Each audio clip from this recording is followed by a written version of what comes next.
Hello everybody, my name is Katie Dids and welcome to my channel. Today, since this is the very first video on this channel, I thought I'd have some fun with it and create my interpretation of The House from the Raven by Edgar Allan Poe. Plus, it's also super close to Halloween and it might be fun to start off the holiday with a haunting tale. So, let's get started. By the way, as I'm sure you can tell, this will be a creative building video. As much as I love to play in survival, and there will be plenty of time for that on this channel, I thought I'd start off with something a bit simpler and more relaxed to ease myself into content creation. So my goals for this build is to kind of mimic coastal old New England, very classic, like colonial house sort of vibes. This was written in the, I think, either 1830s or 1840s. Um, I'd have to check on that one. I'll put it in the description. But anyways, it was built in the This poem was written in the 1840s, and so I thought I would mimic a house from that sort of era, which is a very classic colonial looking build. For those of you who don't know anything about the Raven, first of all, literally how? Second of all, I get it, totally okay. Which I know is like super contradictory, but like honestly, who am I to judge? I definitely had not heard of this poem until maybe when I was like in 8th grade, which was like, my god, forever ago. But I'm super aware that there are probably people who are younger than that watching these videos, so I'm not going to judge. But what I am going to do is I am going to yap about it just a little bit. Just a little bit. Don't listen. Listen. So, The Raven is about a man who is completely just in utter despair over his lost love, which is a woman named Lenore. And he's sitting in his room. It's late at night, and it's a dark, dreary night too. It's definitely some creepy vibes going on, spooky even. And this man is sitting thinking, just totally, distraught over this woman. And he hears a tapping outside of his room. And so he's like, oh, it's probably nothing. It's probably the wind. I'm not going to pay any mind to it. But he keeps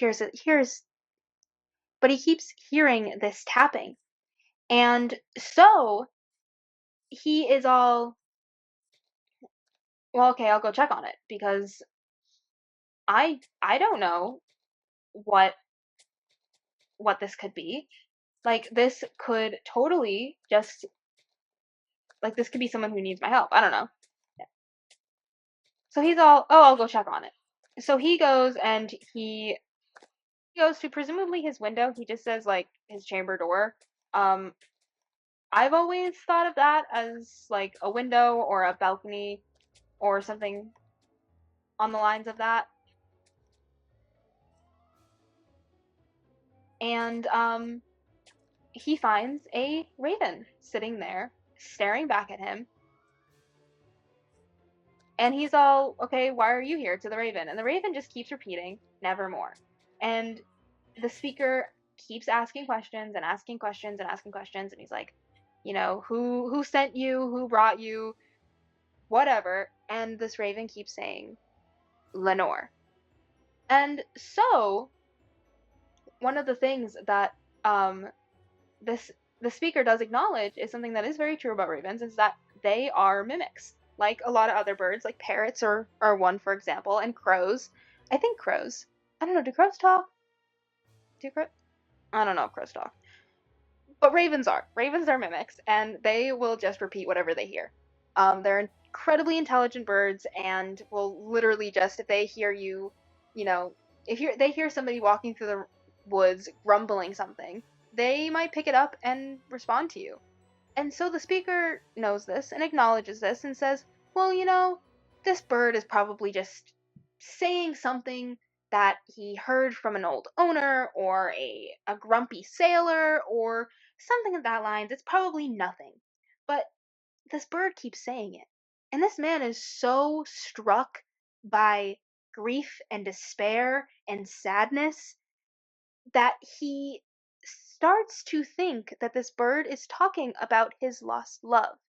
And he falls down. The poem ends with him falling down this really dark path of madness, um because of his grief, which I just think is first of all, it's such an incredibly sweet poem. I mean, imagine being so distraught over your love that you just completely lose it.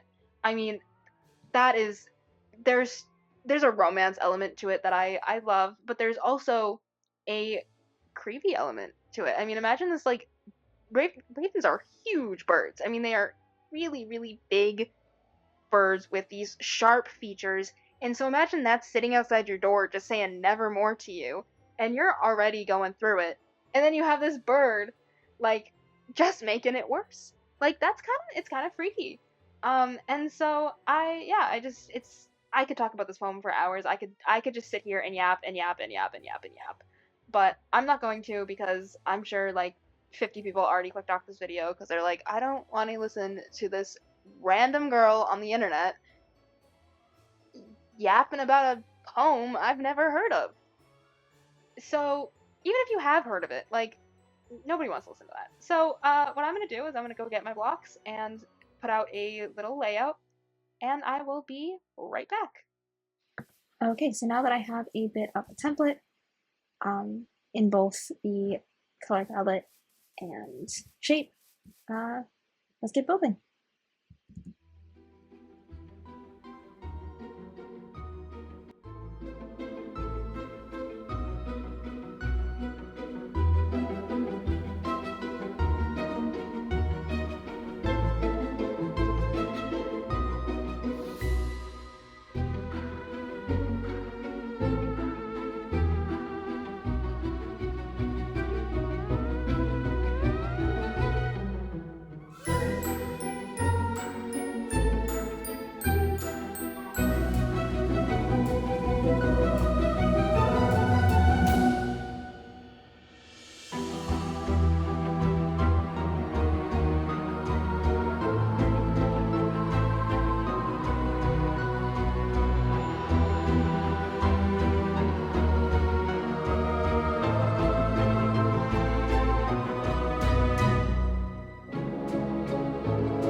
Okay, so now that I have built the house, which by the way, let's take a quick 360. Look how cool it is. I'm really happy with it. I am really, really, really happy with how it came out. It's boring and it's basic, and there's not much going on in the actual physical build, but I do think that it does its job correctly and it accurately reflects what a like classic New England home does look like. Um, so I'm happy with it. You know, I think it's only gonna get better from here. I keep having to remind myself that like, you know, I've really only been like fully building in Minecraft for a couple of years now, and it's only gonna get better. Um, and this is pretty good, you know. But now that we've finished the outside, it's time for the best part, and that is the inside because there is nothing in here. It's blank. So now I get to build the inside. So let's get started. Okay, so I have now decorated the house. My thought process with this was like just a neat little entryway, but also I guess maybe could be used as the intended purpose, which is shelves. But I more so thought, you know, I just feel like a funky little entryway would be kind of fun, and you don't see that. I don't know if really ever you've seen that, but I don't know if that's ever really been a thing. Um, but I thought it looked cool, so I was like, let me add it. I put these tripwire hooks around. You'll notice those. Those are like what I would think. Like I'm using them like, oh, you put a lantern on that. That's how you light the house, right? If you go in here, oh, I have this actually too. Sorry, almost forgot about this. I have a little bench, you know, like you would sit and you take your shoes off, and you put your shoes on. Right here at this little bench right in front of the door. I also have these red curtains. They're just banners, but you know, I'm using them as curtains. And then over in here is a little pantry that's just really empty. There's not much in it. I'm using, you know, got some boxes and some bookshelves and regular shelves. Just, you know, little, oh, locked something. Little pantry. Then if you go into over here, uh, you have a really bad try at making a bathroom. I wasn't quite sure how to do the whole toilet situation. So I put a nice little quartz stair, which can be your porcelain throne. Uh, a shelf behind that to add some, you know, some, I don't know, movement, whatever it would be. So, yeah. So then you go into here, and this is your kitchen, and I have a little cat named Poe. I thought it would be cute to put something that was honoring the original author of the poem that we're doing. So instead of naming him Edgar, I was like, oh, what about a little cat named Poe? So he's a little gray cat, a little gray kitchen cat that curls up and sits in the kitchen all day. Thought that was really cute. And so you know you have your cauldron that I'm using kind of as a water basin. You have your shelves with your food and water and all that. You know, yeah. Some candles, a lantern. Got two of those in here. You have your furnace for stuff for cooking and heat and all that. And then you have just a little table, a little teeny tiny table that has one chair because there's only one person living here. And yeah, that's the downstairs. So if you head upstairs here, you'll notice there are two doors. This first door enters into a child's bedroom. I know I'm a little sick in the head here. I have a little canopy bed with well, it's meant to be baby blue, but there's no baby blue, so I had to go with light blue, a light blue bed. And a little bookshelf, not bookshelf, a little shelf, some bookshelves, a candle, cute little painting, just a little kid's room. Because you know, in my head, right, this is somebody who he lost, who he was planning on having a child with. So they may have already had a nursery set up. That's the lore that I'm putting in. I don't know how true this is to what Edgar Allan Poe's original intention was with the poem. There's no mention of a kid. There's no mention of marriage. There's just mention of this woman that the speaker lost, who was the love of his life, and that she's gonna be with him. You know, she's never going to be with him again because she lost him, and the presumption that you have to make is that she's probably dead. So, they probably had a little kid's bedroom set up. I'm I'm being presumptuous here. You know, and a little sick in the head. So, yeah. Before we go into, that's the speaker's bedroom over there. Before we do that, I'm gonna go up this ladder, and we have a creepy basement, because what is a creepy house without a creepy basement? We have a creepy attic. What is a creepy house without a creepy attic? Um, so yeah, just really freaky in here. I mean, not that freaky, but you know, cobwebs, empty boxes, you know, just a basement. I keep saying basement. Just an attic. So, we go in here. This is the speaker's room. It's iconic. We have a double bed with brown sheets. The purple curtains that are mentioned in the poem itself. And to be a little more sick in the head, I have a poor excuse at a poor attempt at putting a hope chest. Actually, I have one. I have a thought.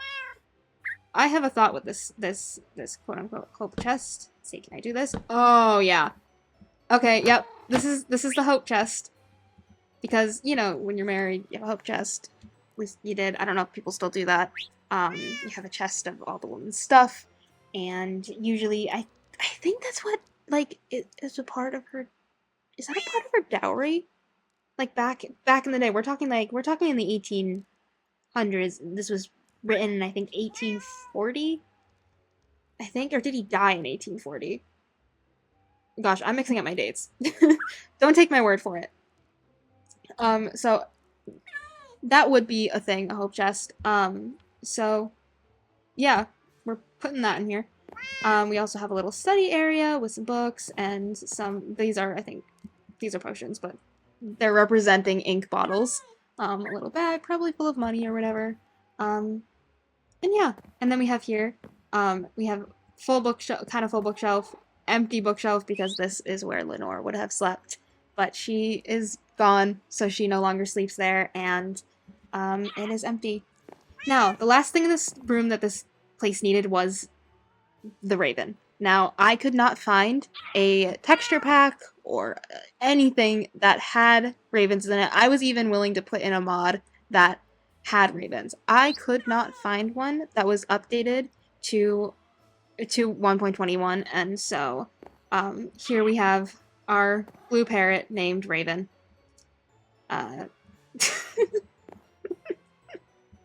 This, you know, it actually kind of works, and I do think is maybe a little funnier and brings a lighthearted ness. I guess I don't think that's a word. Maybe no, lighthearted is gonna be a word for today if it's not already one. So you know, yeah. But actually, I'm gonna keep that open. We also have another tripwire hook for the lantern, but in my head, the speaker is like so flustered that the lantern just ends up getting put on the ground, and yeah. Out here though, we have the outside also done out. Now, I was gonna do a big thing, and I was gonna like be like, oh, we're gonna do this outside, but then I realized that this is a guy who is in a state of mourning, right? No way is he outside taking care of his lawn. Everything's all pretty and pristine and nice. The lawn is overgrown. It does not look the best. There are things going around. You know, even back here, I have the start of what looks like maybe some fences being put up for livestock or whatever. That's clearly been put on hold. And then over here, you know, we just have a path that's, you know, kind of run down a little bit. And a lamppost. And yeah, that is our thing, and the sun's starting to set, which is perfect because we can now put on the shaders and see what this looks like. All creepy and mysterious and dark and stuff. Okay. This is, ooh, it looks nice. Okay. Let's take a lap. Okay. Taking a lap. Nice.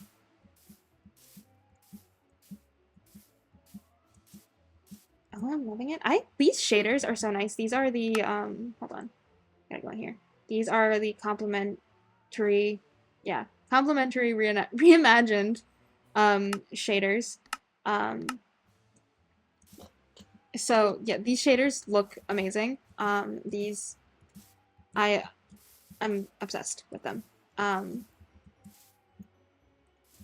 My god, it looks so good. It already looked good. It with the shaders, I think it added that. That's something that I truly do believe with shaders is that you shouldn't be using them to make your builds look good or to be happy with your builds. You should be using them to enhance the build that you already have that is already done in a way that is to perfection, right? You've already done as much as you can, and now you're supporting the good build you already have. Like, you shouldn't be using them to make your builds look good. You should be using them to emphasize your already good build. Okay, so that is the build. I think it looks so good. So incredibly good. I would love to make this into a series, so if you guys do like it and you'd enjoyed this video, please think about, giving the video a thumbs up. That lets me know that you like it, that it's something that you want to see, and maybe even think about subscribing, possibly. And if you have any suggestions for books that you want to see, please do let me know. I would absolutely love to do any suggestions that you guys have. So yeah, I think the last thing I have to do on this, and I know I just wrapped up the video, but I do this. I'm spelling thunder wrong. I do this, and you guys maybe stick around for a moment longer. I have a little tiny extra bit planned and would love for you to stay and watch. So that, as soon as I do this, I can say, see you next time, and goodbye. Once upon a midnight dreary, while I pondered, weak and weary, over many a quaint and curious volume of forgotten lore, while I nodded, nearly napping, suddenly there came a tapping, as of someone gently rapping at my chamber door. "'Tis some visitor," I muttered, tapping at my chamber door. Only this, and nothing more. Ah, distinctly I remember, it was in the bleak December, and each separate dying ember wrought its ghost upon the floor. Eagerly I wished the morrow, vainly I sought to borrow from my book surcease of sorrow for the lost Lenore, for the rare and radiant maiden whom the angels name Lenore, nameless here forevermore. And the silken, sad, uncertain rustling of each purple curtain thrilled me, filled me with fantastic terrors never felt before. So that now, to still the beating of my heart, I stood repeating, "'Tis some visitor entreating entrance at my chamber door. Some late visitor entreating entrance at my chamber door. This is it, and nothing more." Presently my soul grew stronger, hesitating then no longer. "Sir," said I, "or madam, truly your forgiveness I implore, but the fact is I was napping, and so gently you came rapping, and so faintly you came tapping at my chamber door, that I scarce was sure I heard you. Here I open wide the door. Darkness there, and nothing more. Deep into that darkness peering, long I stood there wondering, fearing, doubting, dreaming dreams no mortal ever dared to dream before. But the silence was unbroken, and the stillness gave no token, and the only word there spoken was the whispered word, Lenore? This I whispered, and an echo murmured back the word, Lenore. Merely this, and nothing more. Back into the chamber turning, all my soul within me burning, soon again I heard a tapping somewhat louder than before. Surely, I said, surely that is something at my window lattice. Let me see, then, what the rat is, and this mystery explore. Let my heart be still a moment, and this mystery explore. 'Tis the wind, and nothing more.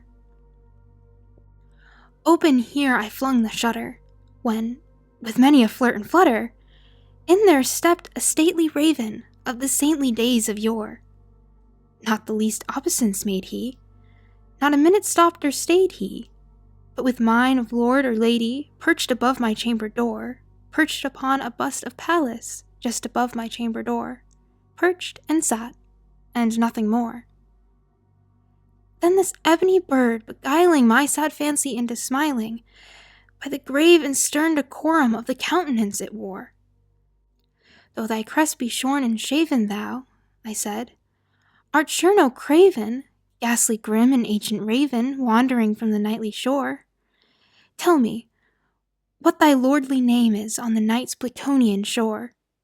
Quoth the raven, Nevermore.